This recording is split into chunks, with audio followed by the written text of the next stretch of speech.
ใจเฮียนตัดผมติดต่อมาได้นะติดต่อใครก็ได้เดี๋ยวใครแนะนำเพื่อนให้โอเคบ๊ายบายโอเคสบายดีทุกคนตอนนี้ก็ตัดผมมาเรียบร้อยแล้วก็มาสระผมเองนะประหยัดงบ ตอนนี้ก็ทรงแบบออกแนววัยรุ่นนิดนึงแต่สิวขึ้นนานนอนนะเมื่อวันก่อนสิวเลยขึ้นคลิปนี้อยากจะบอกว่าถ้าผู้ใดอยากเรียนตัดผมบอกอีกอย่างนะก็ติดต่อใครมาได้นะ5678 2019นะ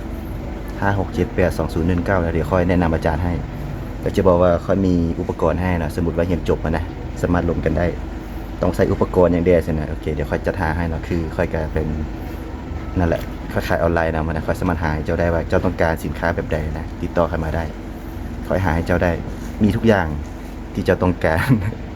พบกับ Best Boy อนาคตนะโอเค Best Boy Future นะผมเป็นฟิลเตอร์เลย Future โอเค Future Best Boy อนาคตนะบายบายทุกคนนะโอเคผมวันนี้เอาตัดเป็นทางข้างเอาแบบเก่าเลย เอาแบบจำๆเลยนะเดี๋ยวมันนั่นนะเอาซื่อๆขึ้นไปเลยค่อยไปตัดดิเดียนค่อยไปตัดไอ้ฮักค่อยยืดเฉลกกันเลย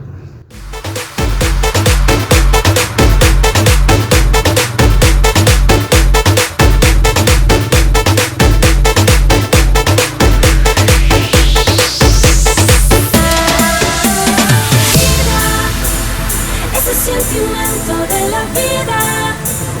yo sin ti me siento un poco perdida. Cuando me llamas, mi querida, vida, ese sentimiento de la vida, yo sin ti me siento un poco perdida. Cuando me llamas, mi querida, mi querida.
เล่นด้วยกันนะ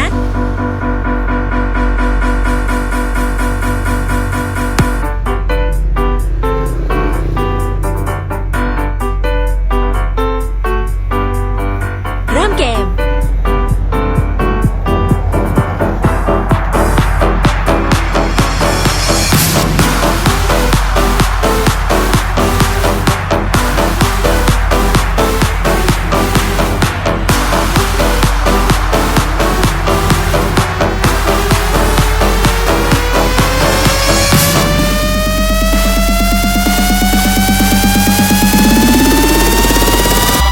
สร้างแลนด์มาร์ค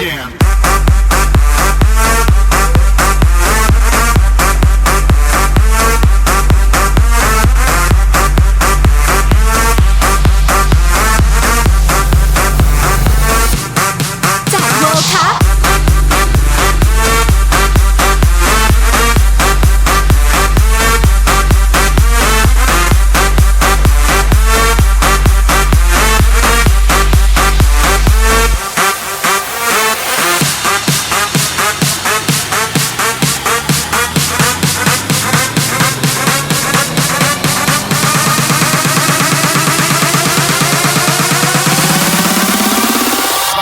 สร้างแลนด์มาร์ค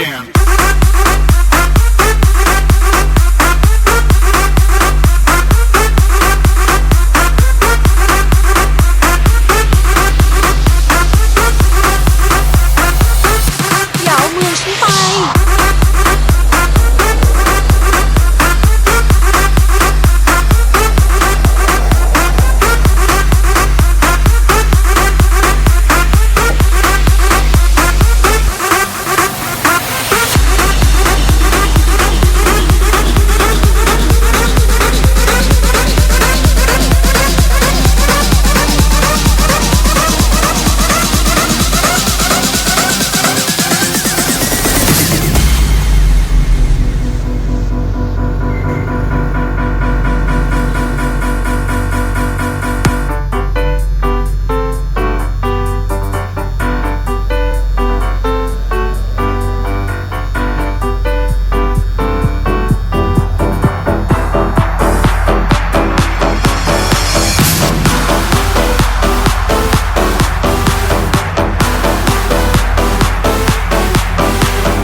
ใช้การ์ดป้องกันนะ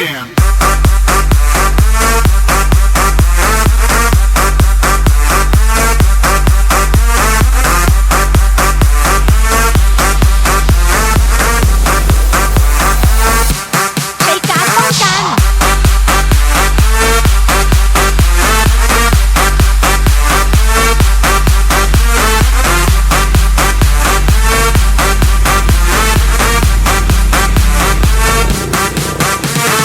ใ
ชื่อเจนไง ตอนนี้เราอยู่จรา13อ่ะพันนี้ทัน24อ่ะมาหาเพื่อนนะมานำธุระเลยเห็นแต่งชุดนักศึกษาไม่ได้ไปเรียนหรอกวันนี้เอ้ยไม่ได้โดดนะแต่ตอนเราไม่ไปเรียนเนี่ยอ้าวไปแล้วอ้าวไปแล้วอ้าวไปแล้วอ้าวไปแล้วอ้าวไปแล้ว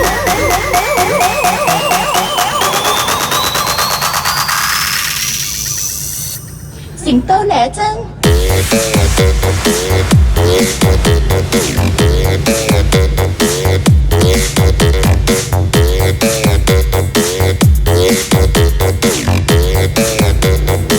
ย่าคิดว่าเป็นอยู่เสียงเดียวนะ ซาร่าขึ้นเขาไป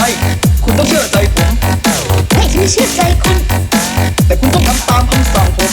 นะคะไม่อายนะคะ คุณต้องเชื่อใจผม เป็นลูกเป็นดาวในอีกบ้านแม่ได้ทั้งหลายเสียงเนี่ยสุดยอดโนบิตะก็ได้นะโนบิตะจ้าเราไปหาโดเรมอนกันเถอะ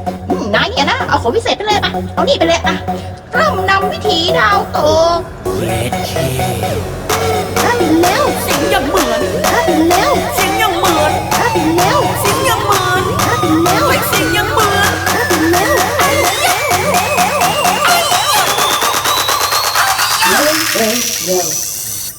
สิงโตแหลจัง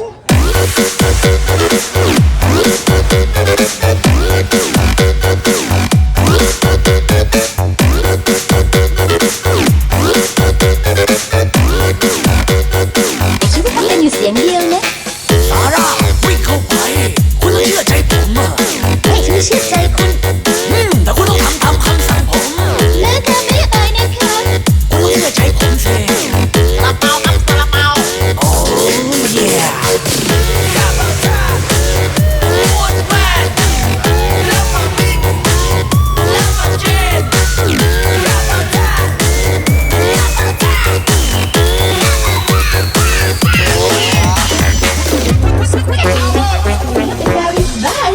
Mash up the place, turn up the bass and make them all have fun. How we ablaze the fire, make it fun. Them we mash up the place, turn up the bass and make some sound. Boy run, and we will end your week just like a Sunday. We mash up the place, turn up the bass and make them all have fun. Skrillex ablaze the fire, make it fun. Them we mash up the place, turn up the bass and make some sound. Boy run, and we will end your week just like a Sunday.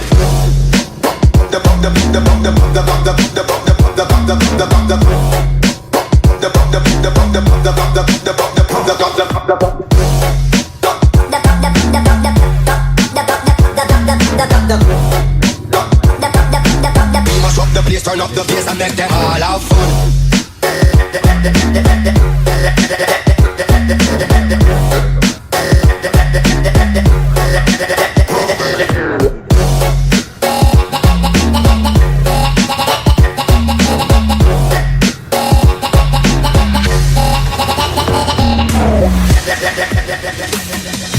Wanna pose, but you want to pose and see where you pose and wouldn't suppose. Sick in the flows, we sicker than most. Stick it in the flows, they with the most. Never you thought and never you drop. Never you thought and never you stop. Give up a card and never you drop. All them a talk and all them a chat. Straight and calm, the legend lives on. We give them it hard, we give them it strong, we give them it rough, we give them it long, we give them it right and never you come. Straight it, straight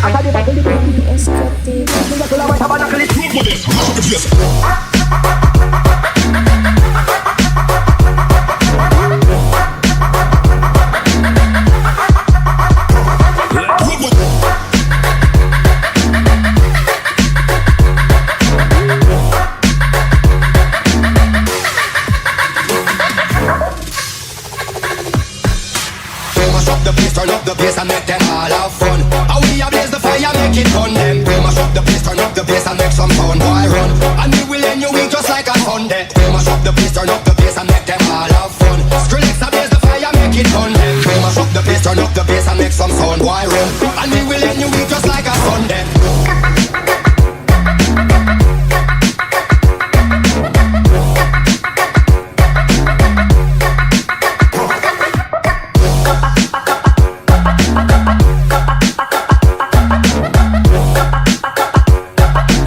Mash up the place, turn up the bass and make them all have fun.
Watch the club go ham, now watch me fuck it up. And if this is your jam, tell a DJ turn it up. I said I'm gon' spin your jams, and I'm gon' spin your hits. I'ma drop your song, I wanna see you get low, wanna watch you pop your hips. Now you should shout me out, and you should say my name. I'm popping bottles, I'm blowing money, I'm here to make it rain. Now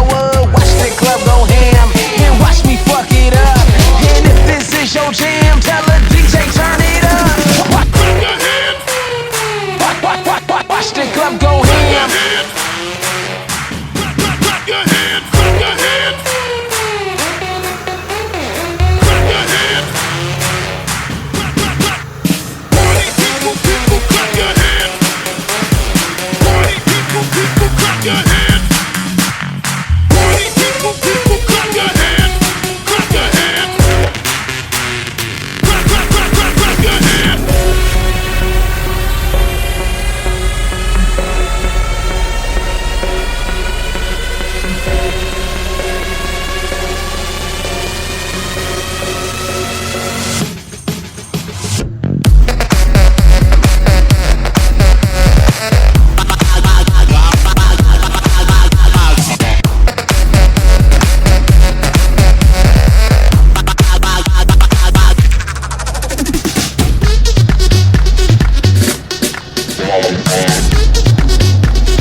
มาตัดผมนะบอกว่า ทีนี้เพื่อนก็สอนตัดผมเด้ถ้าผู้ใดอยากเฮียนมาเฮียนได้เด้อเฮียนน่ะอยู่ข้างไข่เด้อเดี๋ยวสิเบิ่งทรงผมนะว่าเพิ่นมีจักทรงเด้อสิให้เบิ่งเด้อมี70ก็ทรงนะแต่สามารถเลือกได้ตามใจอีกอยากตัดแบบจังได๋นะเลือกได้ตามใจ70ก็ทรงผมอยู่เชียงขวางเลยอยู่เชียงขวางเขตข้างไข่เมืองแปดในเฮียนได้นะทุกคนนะ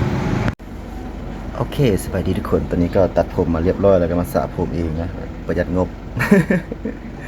ตอนนี้แกทรงแบบออกแนววัยรุ่นนิดนึงแต่สิวขึ้นนานนอนนะเมื่อวันก่อนนะสิวเลยขึ้นคลิปนี้อยากจะบอกว่าถ้าผู้ใดอยากเรียนตัดผมบอกอีกอย่างนะก็ติดต่อใครมาได้นะ56782019นะ56782019นะเดี๋ยวค่อยแนะนำอาจารย์ให้ก็จะบอกว่าค่อยมีอุปกรณ์ให้นะสมมุติว่าเรียนจบมานะสามารถลงกันได้ต้องใช้อุปกรณ์อย่างเดียวใช่ไหมโอเคเดี๋ยวค่อยจะหาให้นะคือค่อยก็เป็นนั่นแหละค่อยขายออนไลน์นะมันนะค่อยสามารถหาให้เจ้าได้ว่าเจ้าต้องการสินค้าแบบใดนะติดต่อใครมาได้ค่อยหาให้เจ้าได้มีทุกอย่างที่เจ้าต้องการ พบกับ Best Boy อนาคตเนาะโอเค Best Boy Future นะผมเป็นฟิลเตอร์เลย Future โอเค Future Best Boy อนาคตนะบ๊ายบายทุกคนนะ